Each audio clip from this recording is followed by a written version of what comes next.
So மனம் புத்தி சித்தி ஆங்காரங்கள்லாம் செயல்படுறது ஜீவசக்தியை வச்சுதான் செயல்படுது.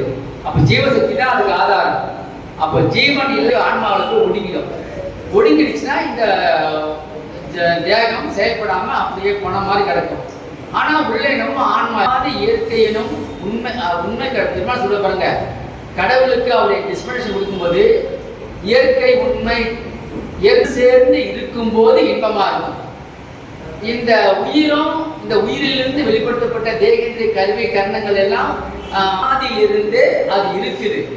அதுக்கு ஒரு உருவம் என்பதே இல்லை. ஆனால் அது உருவமற்ற அந்த அருவ நிலையில் இருக்கின்ற அனாதி தன்னுடைய உயர்நிலையிலிருந்து கீழ்நிலை ஆதாரம் வரையும் போது கீழ்நிலைக்கு போய் மீண்டும் அங்கிருந்து மேல வந்து லாஸ்ட்ல